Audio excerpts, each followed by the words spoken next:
A national movement still shows there's a public groundswell.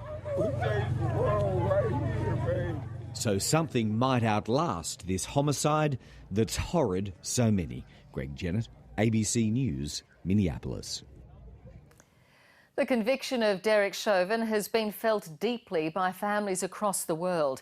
Indigenous communities here have followed the case closely and are hoping it'll spark social change. The verdict came as two Australian police officers prepare to stand trial for murder over separate deaths in custody. Indigenous Affairs correspondent Isabella Higgins reports. And a warning, this story contains images of people who have died. These are the faces of some of the hundreds of Indigenous Australians who've died in custody. For decades, their families have been calling for change. If you are willing and able to look at that and see George Floyd's death as an injustice and as an outrage, then you also need to do the same thing within Australia. Samara Fernandez-Brown lost her cousin Kumanjai Walker in 2019. He was shot as police tried to take him into custody in the remote community of Yuendamu. Today, his family's thoughts were with those on the other side of the world. It is not a ruling of justice, it's obviously just a ruling of accountability.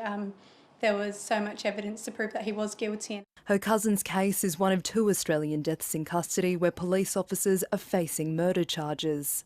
The other is the 2019 shooting death of a West Australian woman known for cultural reasons as JC. Both officers are due before court this year and both are pleading not guilty. It took the death of a black man, George Floyd, for Australia to stand up and listen and pay attention. And what they don't realise is that these deaths that has been occurring in our country for centuries. Ronnie Gorry served as a police officer for 10 years. She believes widespread justice reforms are needed. So if you're black and brown, you can bet your life that you will be intercepted, you will be searched and detained and searched. This American case offers no official or legal precedent for Australia, but still Indigenous families say it's important and gives hope to those who've been fighting for change for so long. What we're seeing in America now is more recognition of systemic racism. We need to see that kind of commitment in Australia. Acknowledging the problem and working through the problem together collectively is the solution. Isabella Higgins, ABC News.